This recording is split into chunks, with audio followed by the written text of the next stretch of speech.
माझ्या सकल संतांच्या भावना सगळ्यात महत्वाच्या होत्या चोखोबांच्या. तो चोख अंतकरणातला भाव आम्हाला सगळ्यांनाच मंदिरात जाता येत नाही, सगळ्यांनाच मंदिरातल्या पांडुरंगाच्या पायावर महालक्ष्मीच्या जवळ जाता येत नाही, परंतु बाहेर थांबून सुद्धा आम्ही तो भाव समर्पित करू शकतो. हे जिवंत उदाहरण माझ्या चोखोबांचं माझ्या या ग्रंथाच्या प्रारंभी आपल्या सर्वांच्या चरणामध्ये नतमस्तक होऊन मी जोहार घालते आपल्या सर्वांच्या आत असलेल्या या परम आत्म्याला. जोहार माय बाप, माय बाप, माय बाप.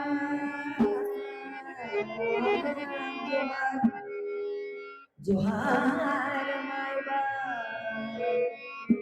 जोहार जी माय बाप. आणि जोहार माय बाप, जोहार करी जोहार माय बाप, जोहार करी जोहार करी जोहार माय बाप, जोहार करी जोहार करी जोहार माय बाप, जोहार करी जोहार करी जोहार.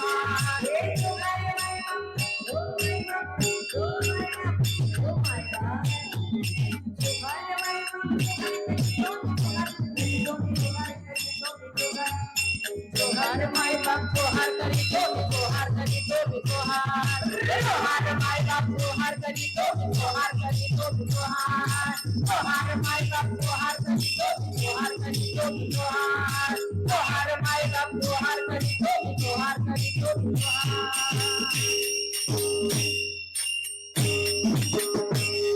जोहार माय बाप.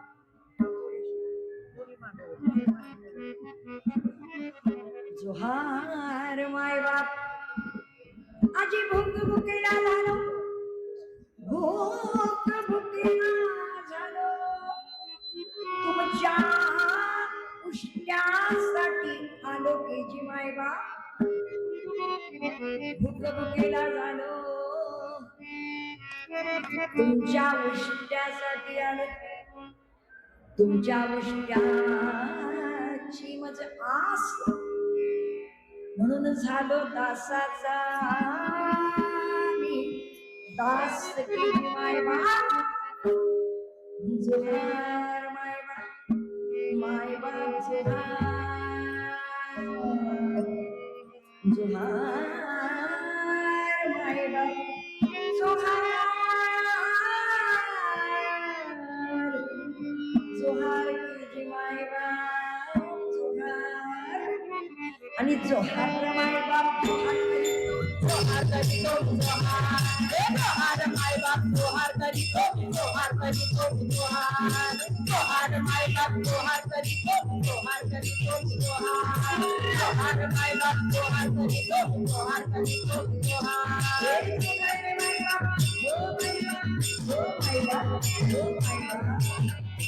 जोहार माय बाप, जोहार करी जोहार करी जोहार करी जोहार. जोहार माय बाप, जोहार करी जोहार करी जोहार माय बाप, जोहार करी जोहार करी जोहार. जोहार माय बाप, जोहार करी जोहार करी जोहार.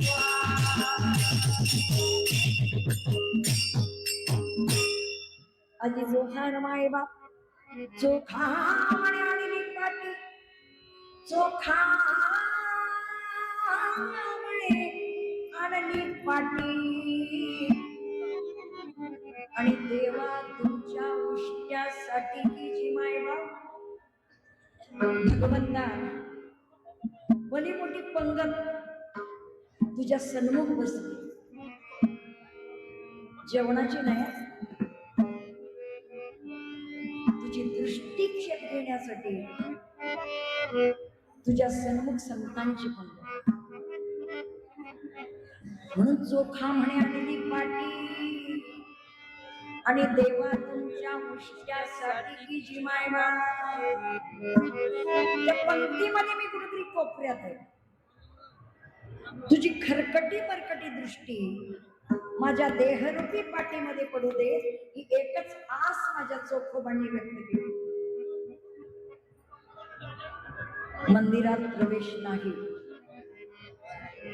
पण येणाऱ्या जाणाऱ्यांना जोहार घालून माझे चोखोबा निरोप पाठवायचे. जा पांडुरंगाला सांगा माझा जोहार पोचवा. बाबांनो, हा जोहार माझ्या परमात्म्याने स्वीकारला,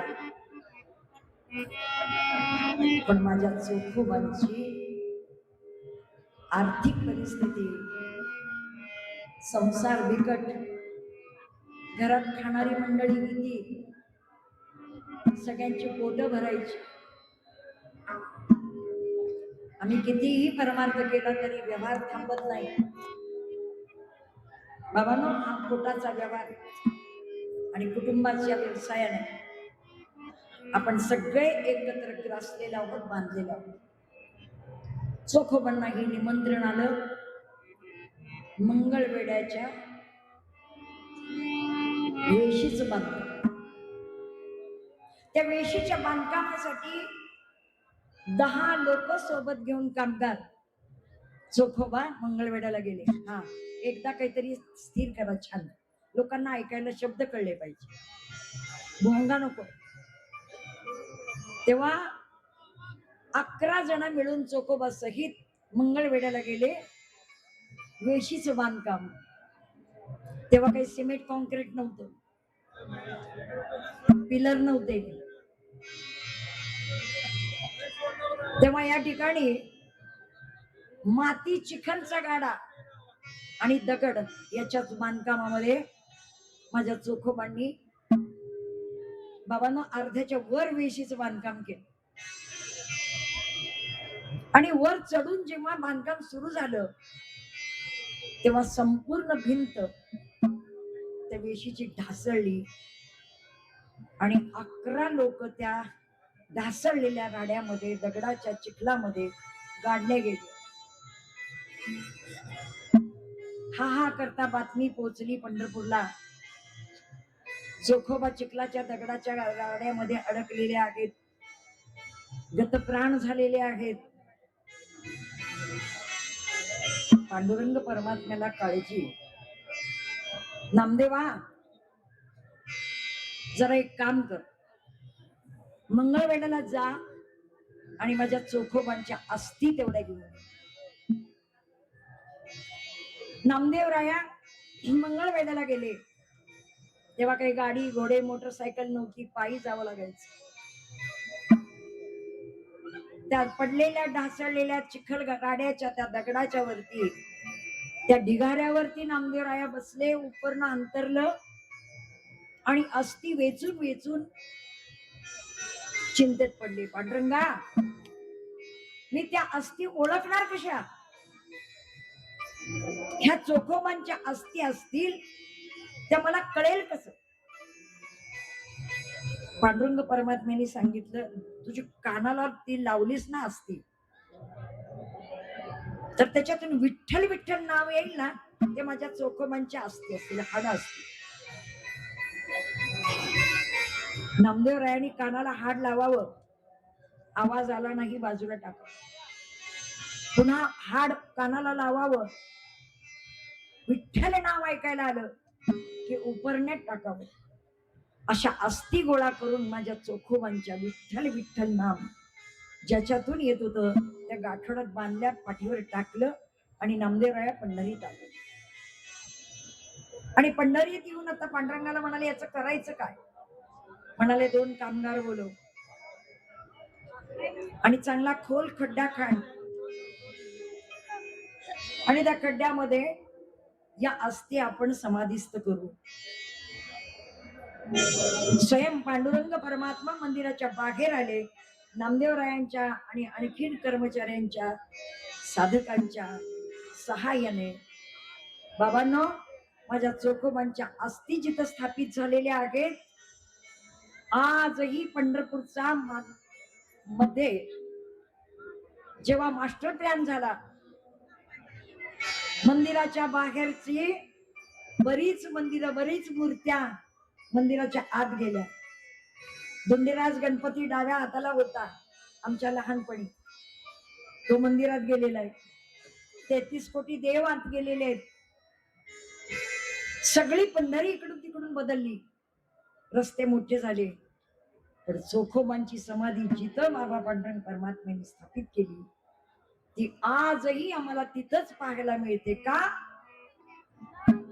चोखा म्हणे आणि पाठी आणि देवा तुमच्या उष्ट्यासाठी केली मायबा, म्हणून जोहार मायबाप, मायबाप जोहार, जोहार मायबाप आणि जोहार मायबाप जोहार करीतो मी जोहार करीतो मी जोहार, जोहार मायबाप जोहार करीतो मी जोहार करीतो मी जोहार, जोहार मायबाप जोहार करीतो मी जोहार करीतो मी जोहार, जोहार मायबाप ओ मायबाप जोहार मायबाप जोहार करीतो मी जोहार करीतो मी जोहार करीतो मी जोहार, जोहार मायबाप जोहार करीतो मी जोहार करीतो मी जोहार करीतो मी जोहार, जोहार मायबाप जोहार करीतो मी जोहार करीतो मी जोहार, जोहार मायबाप जोहार करीतो मी जोहार करीतो मी जोहार, जोहार मायबाप जोहार करीतो मी जोहार करीतो मी जोहार, जोहार मायबाप जोहार करीतो मी जोहार करीतो मी जोहार.